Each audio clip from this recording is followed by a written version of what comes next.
Welcome to The Explainer. I'm so glad you're here today. We are looking at something that affects every single one of us, literally multiple times a day. Our food.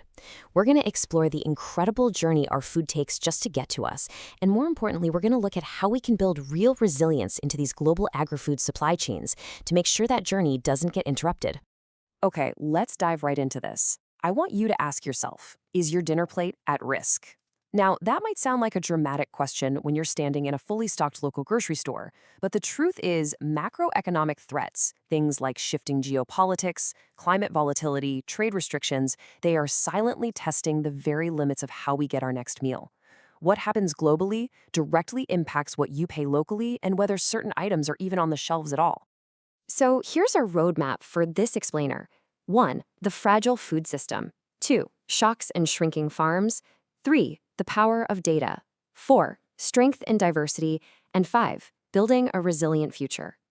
All right, let's kick things off with Section 1, the fragile food system, navigating global pressures.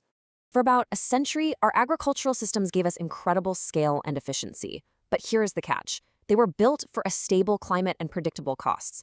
And as we all know, that's just not our reality anymore.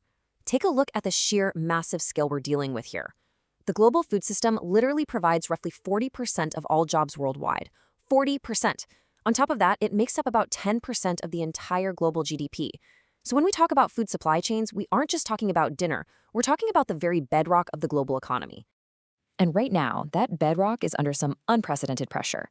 It's kind of like a perfect storm. We've got extreme weather events, geopolitical conflicts, unpredictable energy prices, and shifting trade restrictions creating this massive domino effect. Think about it. Warming temperatures are literally changing where certain crops can even be grown. Conflicts block the movement of staple foods. And energy spikes, well, those directly hit the cost of farming and shipping. All these interconnected factors completely disrupt the availability and the price of the food we buy. Moving on to Section 2, Shocks and Shrinking Farms, the vulnerability of centralization. So all those global shocks we just talked about, they're actually being made worse by a structural issue right here at home, the increasing centralization of our agricultural resources. Just look at this number, 1,900,487. That is a pretty stark statistic straight from the USDA's recently released 2022 Census of Agriculture. What it means is that for the very first time since before the Civil War, the number of farms in the United States has dropped below 2 million.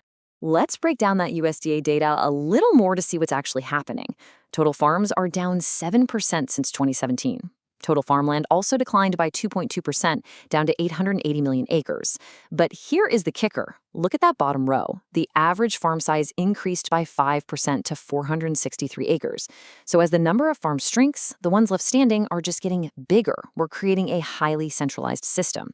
And a centralized system that relies on fewer, larger points of failure, well, that is inherently fragile. And we really need to take this fragility seriously.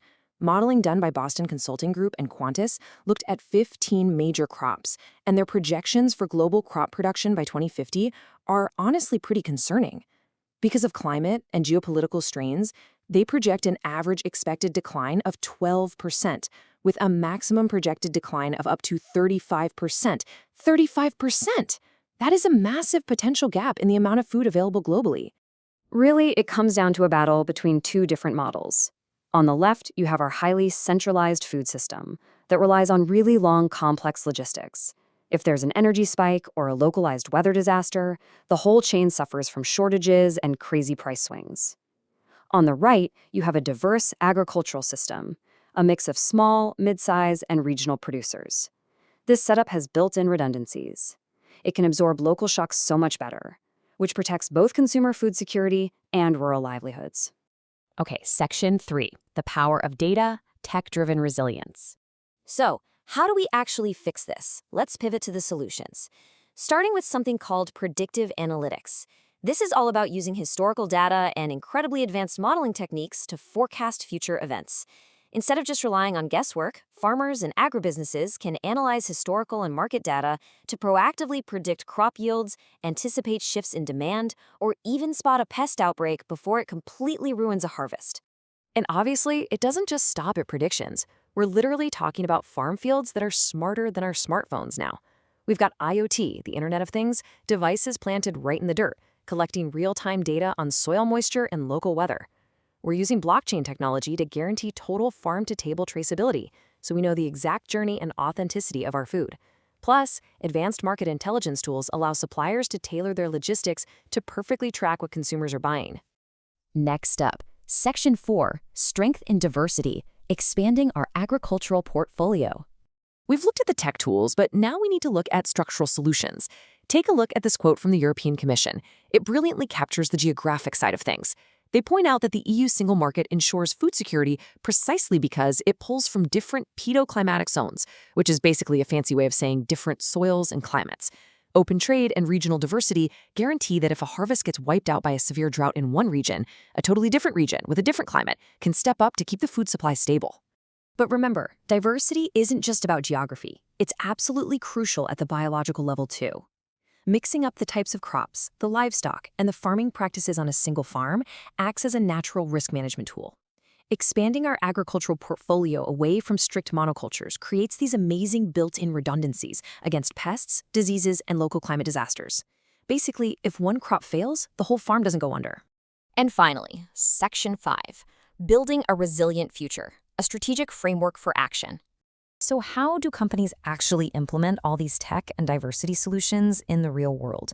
Well, Boston Consulting Group laid out a highly concrete 3-step corporate strategy to future-proof the supply chain. Step 1, understand and prioritize your risk exposure by mapping agricultural inputs and running climate models.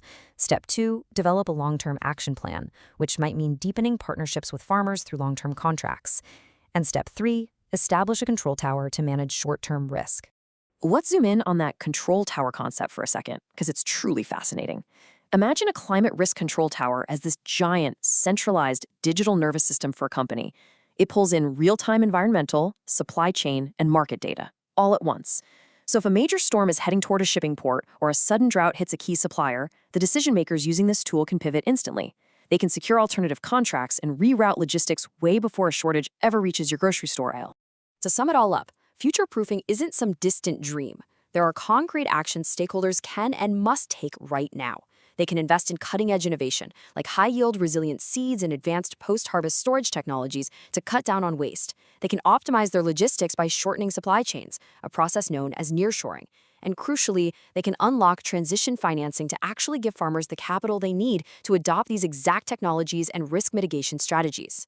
Which leaves us with this one final, really important question.